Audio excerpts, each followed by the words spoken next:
नमस्कार। The bonus के prime time show bonus point में आप सभी का स्वागत है। मैं हूं विपुल सिंह और शाम के 7 बजते ही आपकी जेब से लेकर के देश की अर्थव्यवस्था पर असर डालने वाली तमाम महत्वपूर्ण खबरें लेकर के हम पहुंच चुके हैं अपने स्टूडियो। और इन खबरों के विश्लेषण के लिए हमारे साथ द बोनस के संपादक अंशुमान तिवारी जी जुड़ चुके हैं मुंबई से। अंशुमान सर, बहुत बहुत स्वागत आपका। धन्यवाद विपुल जी। और आज मैं जुड़ रहा हूँ घर से। मुंबई की हालत पानी पानी है, चारों तरफ लिखा है। मुंबई में इस पहली ही बारिश में इतनी खराब स्थिति है कि आना जाना बिल्कुल बंद है, सारी सड़कें तालाब बनी हुई हैं। तो इसलिए आज मुझे घर से ही ये शो करना पड़ रहा है। सर, आज का ऑन द शो बताएं लोगों को और आज का विश्लेषण शुरू करें। तो आपने जिक्र छेड़ा तो मैं जानना चाहूँगा, क्योंकि बहुत लोग जो है लोगों के रिलेटिव, कुछ लोग मुंबई में हमको लगातार बहुत ज़्यादा देखते हैं। अभी की क्या स्थिति है वहाँ मुंबई की? जो बारिश, क्योंकि रेड अलर्ट जारी किया गया था वो हम लोगों ने खबरों में देखा, लेकिन बारिश की क्या स्थिति है सर, और सड़कों की क्या स्थिति है? विपुल जी, 150 मिलीमीटर बारिश हो चुकी है मुंबई में पिछले करीब करीब 12 घंटे में। और कुछ हिस्से हैं दादर माटुंगा के जोन में बहुत ज्यादा बारिश है। कल्याण और थाना के हिस्से में काफी बारिश है। पूरा वेस्टर्न एक्सप्रेस वे ब्लॉक है। एयरपोर्ट रह रह के बंद हो रहा है मुंबई का, क्योंकि फ्लाइट्स की उड़ान में दिक्कत है।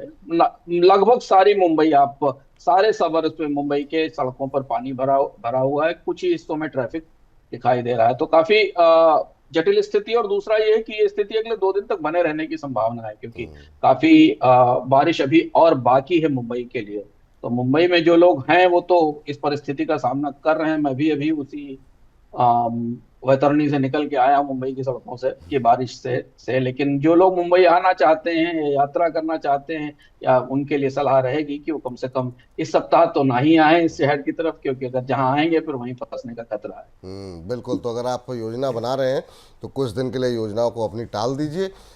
टिकट हो चुका है तो कैंसिल करवा दीजिए, कुछ रकम मिल जाएगी, वरना फिर वहाँ जाने में तकलीफ आपके लिए बढ़ सकती है। लेकिन अब आज के विश्लेषण पर का आगाज़ करें, आज के विश्लेषण को शुरू करें अंशुमान सर के साथ। उससे पहले ज़रा फटाफट नज़र डाल देते हैं ऑन द शो पर और बताते हैं आपको कि आज मुख्य तौर पर कौन से वो विषय हैं, कौन से वो बिंदु हैं, कौन सी वो खबरें हैं जिन पर हम बातचीत करने वाले हैं। शुरुआत आज की करेंगे हम कपास की खबर के साथ। सरकार ने टेक्सटाइल इंडस्ट्री की मांग को मानते हुए कपास के इंपोर्ट से टैक्स हटा दिया है। इसके बाद हम रुख करेंगे आईपीओस को लेकर के। इसके बाद आईपीओस को लेकर के जो सेबी के नए नियमों पर बातचीत होगी। सेबी ने दिग्गज कंपनियों के आईपीओस के लिए नए नियमों के प्रस्ताव को रखा है। जानेंगे कि आखिर में इन नए नियमों में क्या कुछ है, इस पर डिटेल में होगी बातचीत।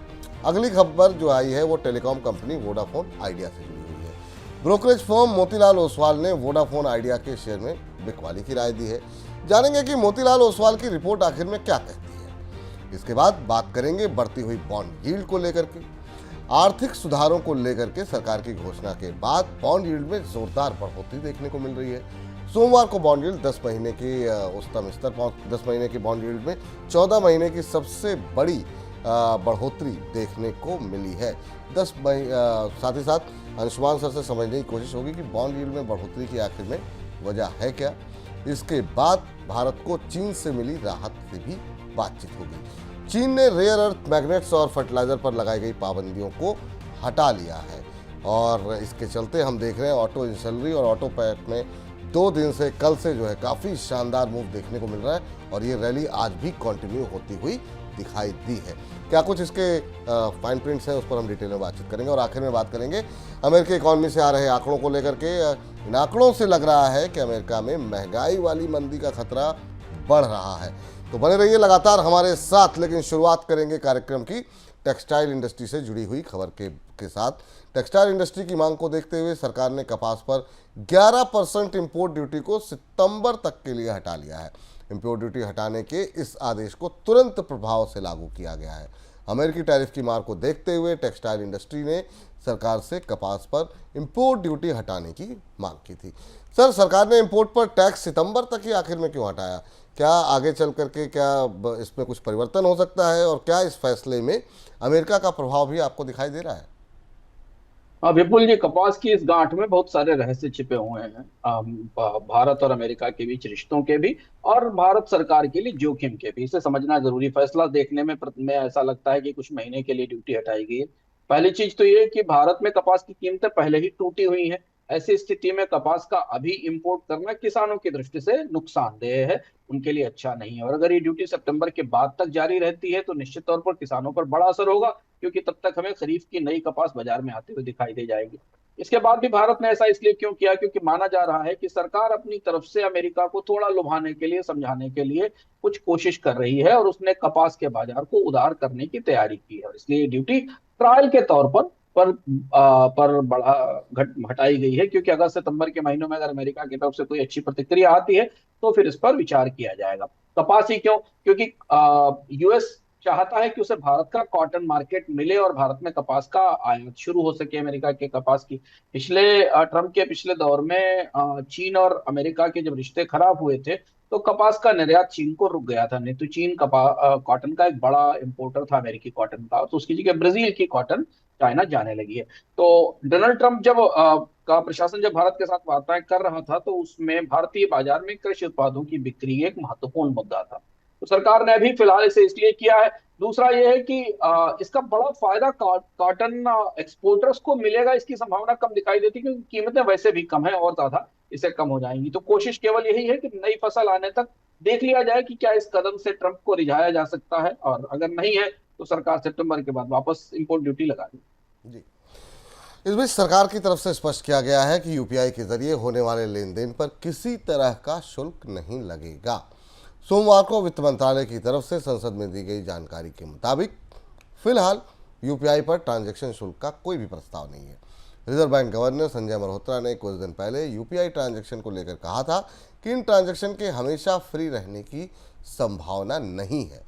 रिजर्व बैंक गवर्नर के बयान के बाद यूपीआई पर ट्रांजैक्शन शुल्क को लेकर के सवाल उठने लगे थे। सर, यूपीआई की लागत आखिर में उठाएगा कौन अगर ये इसी तरीके से मुफ्त रहा तो बोलिए, सरकार के दो हाथ हैं जो आपस में एक दूसरे को कंफ्यूज करते हैं और बाकी लोग भी कंफ्यूज हो रहे हैं। आरबीआई बैंकों की तरफ से ये बात बार बार अलग अलग तरीकों से कहता है कि कि यूपीआई पर कोई ना कोई ट्रांजेक्शन शुल्क आना चाहिए, क्योंकि बैंकों की इसमें लागत जा रही है। सरकार ने इसको, ये ऐसी सब्सिडी है जो सरकार के गले में फंस गई है, इसको उगलते भी नहीं बनता, निगलते नहीं बनता। आपको याद होगा, हम लोग अपने इस कार्यक्रम में इससे पहले भी चर्चा करते रहे कि बजट में यूपीआई के लिए जो जो सब्सिडी दी जाती है उसमें भी कटौती की गई थी, जिससे कि बोझ कम हो सके। अब एक पेमेंट और ट्रांजेक्शन ऐप है, लेकिन सरकार इसे चाहती है कि ये अधिकतम समय तक मुफ्त रहे, जबकि बैंकों को इसकी लागत उठानी पड़ रही है। तो इसका दूसरा रास्ता निकाला गया। दर्शकों को याद होगा, 2 दिन पहले हमने बताया था कि यूपीआई के नियमों में बड़े बदलाव हुए हैं, बैंकों से उन बदलावों को लागू करने के लिए कहा गया है। तो यूपीआई की सेवाओं को सिकोड़ा गया है। आप बार बार उसमें अपना बैलेंस चेक नहीं कर सकते हैं। आप जो ऑटो पेमेंट फैसिलिटी है उसको रेगुलेट किया गया है, और भी कई सारी ऐसी गतिविधियां हैं जिनसे कि जो टेक्निकल कॉस्ट है, सर्वर की कॉस्ट है, या जो एनपीसीआई के वो लगने वाली लागत है, उसमें कमी की जा सके। लेकिन फिलहाल तो यूपीआई पर ट्रांजेक्शन चार्ज आने की कोई गुंजाइश नहीं दिखाई तो। इस बीच कैपिटल मार्केट रेगुलेटर सेबी ने दिग्गज कंपनियों के आईपीओ के लिए नए नियमों का प्रस्ताव दे दिया है। प्रस्तावित नियमों के तहत आईपीओ के आकार की न्यूनतम लिमिट जो है वो तय की गई है। साथ में पब्लिक शेयर होल्डिंग को लेकर के भी नई समय सीमा का भी प्रस्ताव है। इसके अलावा आईपीओ में रिटेल निवेशकों की हिस्सेदारी में किसी भी तरह का बदलाव नहीं हुआ है, उसे 35% पर बरकरार रखा गया है। सर, बड़े आईपीओ को लेकर के नए नियम किस तरह के होंगे और रिटेल निवेशकों को लेकर के अभी क्या स्थिति दिखाई दे रही है? विपुल जी, अगर आप व्हाइट हाउस के किस्सों को छोड़ दें कि आज जेलेंस्की ने कौन सा सूट पहना था और उस सूट से दुनिया के लोगों ने क्या अंदाज लगाया युद्ध को लेकर, तो आज भारतीय बाजार के लिए सबसे बड़ी खबर यही है, निवेशकों के लिए सबसे बड़ी खबर यही है। सेबी ने पहली बार इतने लंबे समय के बाद आईपीओ के नियमों में बहुत बड़ा फेरबदल करने की तैयारी की है, क्योंकि आईपीओ में छोटे निवेशकों की बड़ी रुचि होती है, निवेश होता है, इसलिए हमारे लिए जानना जरूरी है।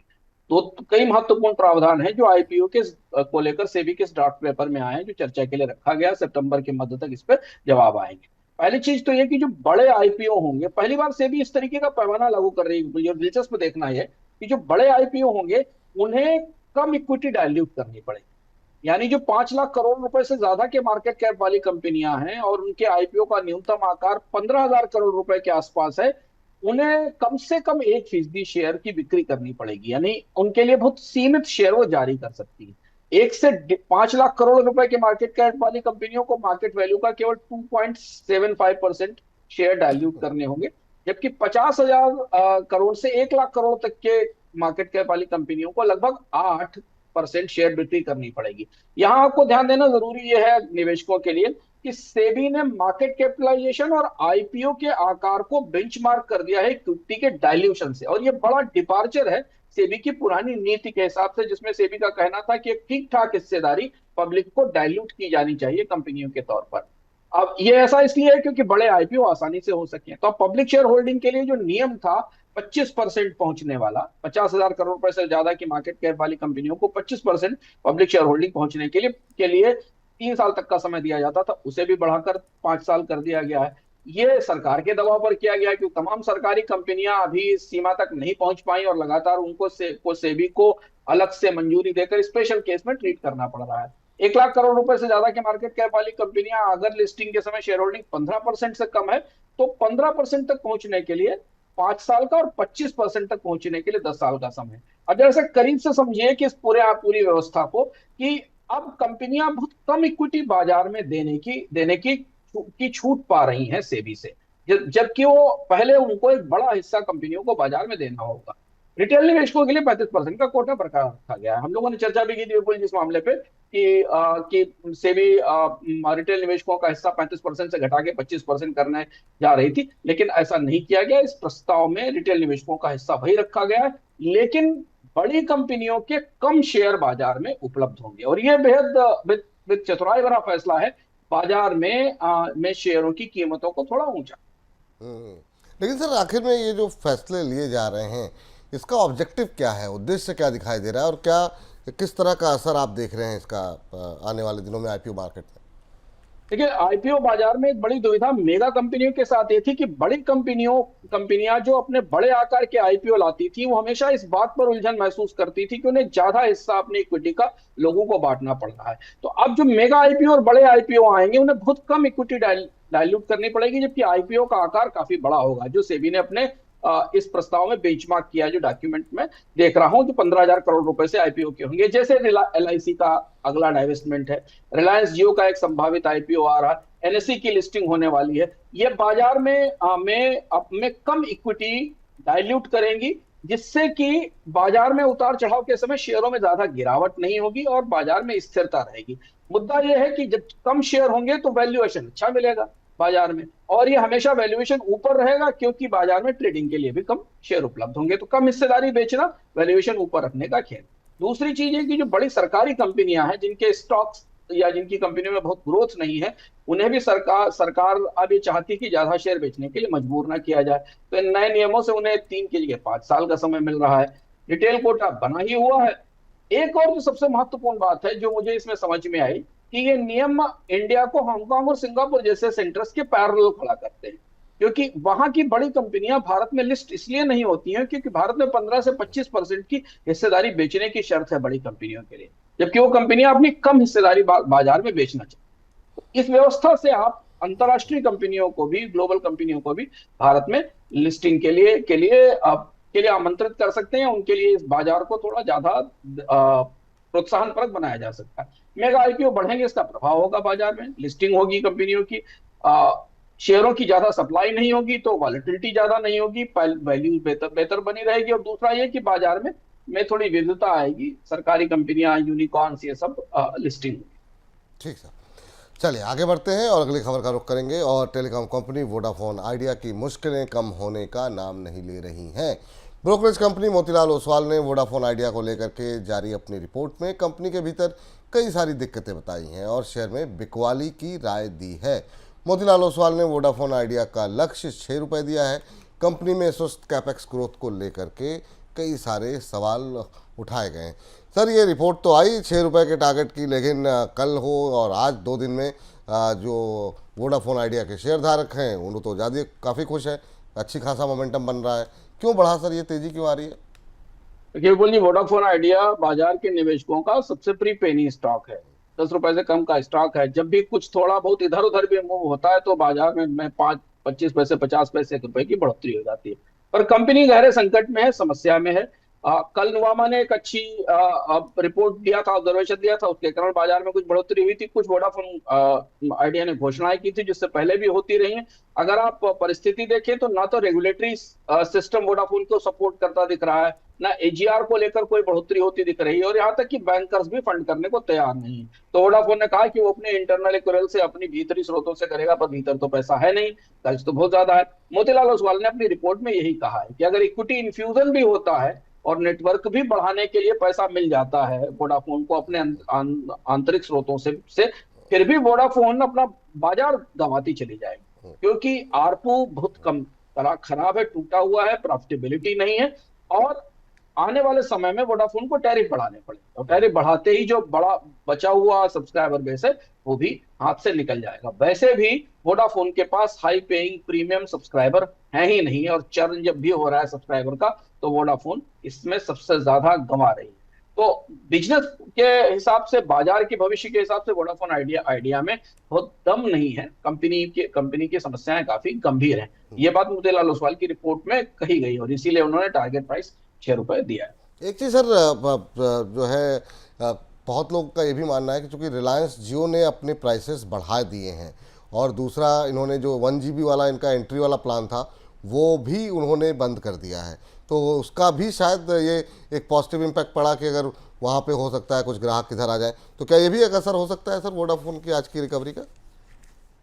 विपुल जी, खेल आरपू का है। देखिए, वोडाफोन को छोटे छोटे 100 दो सौ रुपए, 300 रुपए देने वाले प्रीपेड सब्सक्राइबर मिल भी जाएंगे तो कंपनी की वित्तीय स्थिति पे कोई फर्क नहीं आएगा। यही बात मोतीलाल ओसवाल की रिपोर्ट कहती है कि 200 से 300 रुपए के से ऊपर के आरपू वाले जो सब्सक्राइबर हैं वही कंपनी को सस्टेन करते हैं।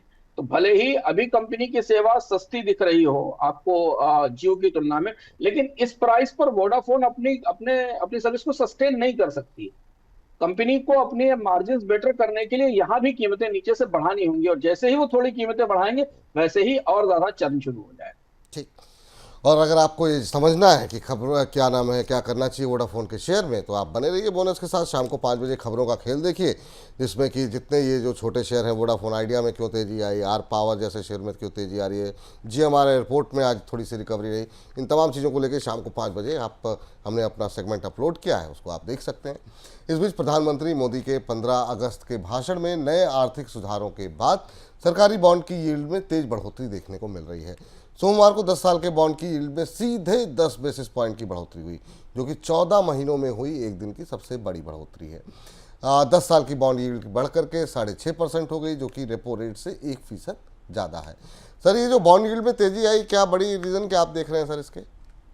देखिए, ये प्रतिक्रिया स्वाभाविक थी। जैसे ही प्रधानमंत्री ने कहा, बाजार ने सारे तार जोड़े। हम लोगों ने भी अपने विश्लेषण में बताया था कि बाकी सब कुछ हो, मतलब आए जीएसटी या कितनी रियायतें आए, पर 1% 2% रियायत भी जीएसटी में दी जाती है, स्लैब में कोई भी कमी कटौती की जाती है, तो उसका सीधा असर सरकार के फाइनेंसेस पर, खजाने पर पड़ेगा। और बॉन्ड मार्केट ने इसे माना कि सरकार का राजकोषीय घाटा बढ़ने वाला है, कोई ना कोई मुआवजा पैकेज जरूर वर्कआउट होगा राज्यों को देने के लिए, तभी राज्य इस पर सहमत होंगे, और उसके लिए केंद्र सरकार को ज्यादा खर्च की जरूरत होगी। और इसलिए ये घटनाक्रम आपको बाजार में दिखाई दिया। आमतौर पर ऐसी परिस्थितियों में जब ब्याज दर कम हो, रेपो रेट कम हो, बाजार में पर्याप्त लिक्विडिटी हो, तो बॉन्ड यील्ड नहीं बढ़ती, और लंबे समय से भारत की बॉन्ड यील्ड स्थिर है। लेकिन ये बहुत तेज बढ़ोतरी हमको दिखाई दी, और सिर्फ इस वजह से कि बाजार को ये लग रहा है कि जैसे जैसे जीएसटी सुधार आगे बढ़ेंगे, सरकार की कर्ज लेने की जरूरतें बढ़ती चली जाएंगी, और इसलिए बॉन्ड मार्केट उसका संकेत दे रहा है।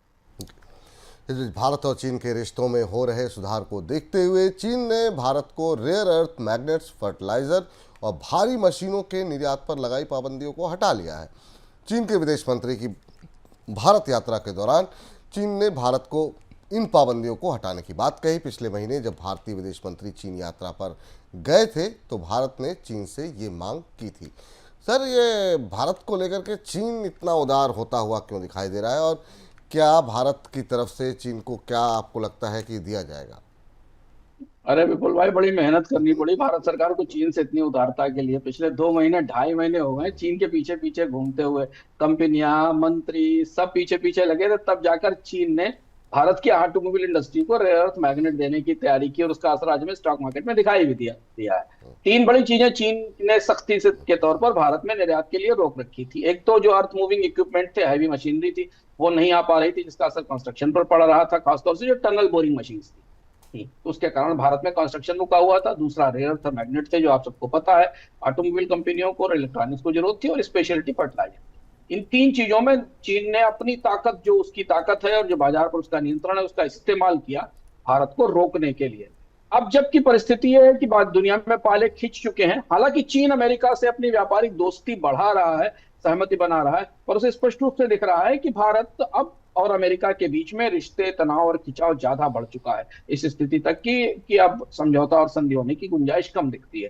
तो चीन अब भारत की इस जरूरत का या इस दूरी का लाभ उठा रहा है, और इसलिए चीन के विदेश मंत्री भारत में आए भी थे। भारत में उनका खूब स्वागत किया किया गया। मतलब 1-2 महीने पहले हम चीन ये मान रहे थे कि चीन और पाकिस्तान मिलकर भारत के खिलाफ षड्यंत्र करते हैं, और चीन पाकिस्तान को वो आर्थिक सहायता देता है। देखिए, पाकिस्तान को तो चीन ने अभी एक सबमरीन दी है 2 हफ्ते पहले, लेकिन जो परिस्थितियां हैं ग्लोबल कूटनीति के उन बदलाव के तहत भारत को चीन से निकटता बढ़ानी पड़ रही है। और यह समस्या तात्कालिक तौर पर उद्योग की दृष्टि से आप देखें तो ये दूर हो गई है कि चीन से कच्चे माल की और कंपोनेंट्स की आपूर्ति में फिलहाल दिक्कत नहीं आएगी। ठीक सर। इस बीच अमेरिकी राष्ट्रपति ट्रंप ने कहा है कि उन्होंने रूस के राष्ट्रपति पुतिन को यूक्रेन के राष्ट्रपति जेलेंस्की के साथ शांति वार्ता के लिए फ़ोन किया है। सोमवार को यूक्रेन के राष्ट्रपति जेलेंस्की के साथ मुलाकात के बाद ट्रंप ने ये बयान दिया। पिछले हफ्ते अलास्का में ट्रंप और पुतिन की मुलाकात के बाद ट्रंप ने सोमवार को जेलेंस्की के साथ मुलाकात की और उन्हें पुतिन से हुई बातचीत का ब्यौरा दिया। सर, अमेरिका में पिछले 24 घंटे में क्या कुछ घटित हुआ जिससे कि पुतिन और जेलेंस्की की बैठक की बात होने लगी है? बेहद तेज और दिलचस्प घटनाक्रम है। यूरोप के सारे बड़े नेता मौजूद थे, उनकी मौजूदगी में डोनाल्ड ट्रंप ने जेलेंस्की को से बात की, और वो जेलेंस्की जो अलास्का की बैठक के बाद पुतिन की तरफ से जो प्रस्ताव आया था उसे नकार रहे थे। उस प्रस्ताव को हम दोहरा देते हैं। क्रीमिया पर पुतिन अपना कब्जा और नियंत्रण चाहते हैं, और यूक्रेन के डोनबास इलाके पे, जो कि मेटल और इंडस्ट्री का बड़ा हिस्सा है, उस हिस्से को अपने नियंत्रण में रखना चाहते हैं। पुतिन ने इसे तत्काल जेलेंस्की ने इस पर तुरंत इनकार कर दिया था। तो आज था, यूरोप को यह लग रहा था कि पुतिन की इस कोशिश से अब यूक्रेन की सीमाओं में बदलाव होगा, यूरोप में फिर सीमाएं बदली जाएंगी। तो पूरा यूरोप जेलेंस्की के साथ साथ ट्रंप के साथ बातचीत करने गया था। अब अभी जो समझौते के ब्रॉड कंटूर्स हैं वो पता नहीं है। पुतिन की शर्तें मेज पर रखी हुई हैं। जेलेंस्की की तरफ से यह सहमति जताए जाने के बाद कि पुतिन से बात की जा सकती है, ऐसा लगता है कि यूरोपीय नेता और जेलेंस्की मिलकर थोड़ा बहुत कुछ लेन देन, कुछ स्वैप करने पर राजी हो गए हैं।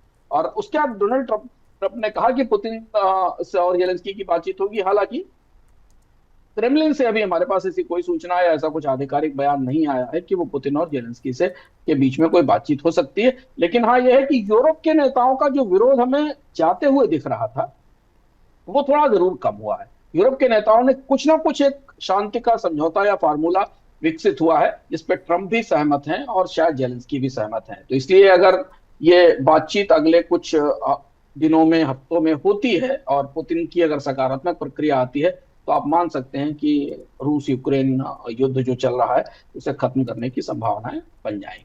कितनी संभावनाएं दिखाई दे रही सर? क्या वाकई में ये संभव हो पाएगा? मतलब अभी की स्थिति में क्या लग रहा है? देखिए, दोनों पक्ष नरम हैं। पुतिन ने अपनी शर्तें रख दी हैं। जेलेंस्की और यूरोप भी लगभग कुछ हद तक बातचीत करने पर, बातचीत की मेज पर बैठने को तैयार है। हालांकि खुलकर शर्तें मानने की बात किसी ने नहीं कही है, लेकिन संघर्ष से, एक दूसरे को मारने से, जान लेने से 2022 से चलने के बाद ये रुकना और मेज पर बैठने की कोशिश तो शुरू हुई है। और दुनिया में हमने देखा, इतिहास ये बताता है कि बड़े बड़े संघर्षों और युद्धों का हल अंततः बाद में तो फिर मेज पे बैठ के ही निकलता है। बिल्कुल। समझौते से, सहमति से, वार्ता से ही दुनिया के सबसे बड़े बड़े युद्ध खत्म हुए। तो वही परिस्थिति धीमे धीमे उस तरफ बढ़ती दिखाई दे रही। चलिए ठीक है, ये अगर सकारात्मक होगा तो बाजारों के लिए भी थोड़ी सी राहत की खबर आ सकती है, और बाजार में जो रिकवरी आ रही है उसके पीछे कहीं ना कहीं बाजार इस बात को समझता हुआ, देखता हुआ और उम्मीद जताता हुआ दिखाई दे रहा है। इधर ट्रंप की टैरिफ की वजह से अमेरिका में महंगाई वाली मंदी यानी कि स्टैगफ्लेशन का खतरा अब बढ़ने लगा है। बैंक ऑफ अमेरिका के सर्वे में बताया गया कि अमेरिका के 70% निवेशकों को ये लगता है कि अगले 12 महीने के दौरान अमेरिका में महंगाई वाली मंदी आ सकती है। हालिया आंकड़ों से पता चला है कि अमेरिका में कोर महंगाई काफ़ी तेज़ी से बढ़ रही है, साथ में बेरोजगारी में भी बढ़ोतरी हुई है। इसी वजह से अमेरिका में महंगाई वाली मंदी की आशंका जताई जा रही है। सर अभी यूएस के अंदर स्टैगफ्लेशन के खतरे के प्रमुख संकेत क्या दिखाई दे रहे हैं? बिल्कुल, ये स्टैगफ्लेशन अमेरिका के लिए बहुत डरावना शब्द है क्योंकि अमेरिका को एक बहुत भयानक स्टैगफ्लेशन का तजुर्बा है 70 के दशक में, जब महंगाई बढ़ी थी और अमेरिका में अरब ने तेल का एम्बार्गो लगाया था और महंगाई की दर दहाई के अंकों में पहुंच गई थी, अर्थव्यवस्था में बेरोजगारी और थी और विकास दर तेजी से गिरी थी। तो इसलिए वो 70 के दशक का वो जो दौर है, 70 से 80 का वो दौर है, वो अमेरिकियों की स्मृतियों में हमेशा ताजा रहता है। जो मौजूदा स्थिति है उसमें अमेरिका की जीडीपी वृद्धि में करीब करीब 1.2 से 1.4% के आसपास की विकास दर की उम्मीद की जा रही है, जो कम होने वाली, जो काफी कम है। बेरोजगारी दर 4.5% से ऊपर पहुंच सकती है। जॉब डेटा जो आया है हाल में, उसको लेकर डोनाल्ड ट्रंप खुद ही बहुत शुभ है, उन्होंने अधिकारी तक को हटा दिया। महंगाई दर हमें पता ही है 3% से ऊपर बनी हुई है। फेडरल रिजर्व को 2% की सस्टेन्ड रेट चाहिए, तो हम 1-1.5% तो वैसे ही महंगाई पर ऊपर है। अगर आप इन दोनों को मिला लें तो ये स्टेगफ्लेशन हो जाती है अमेरिका के नियमों के हिसाब से, कि आर्थिक विकास दर 1.2% और महंगाई 3% से ऊपर। स्टेगफ्लेशन मोटे मोटे तौर पर लगभग ऐसी बनती दिख रही है।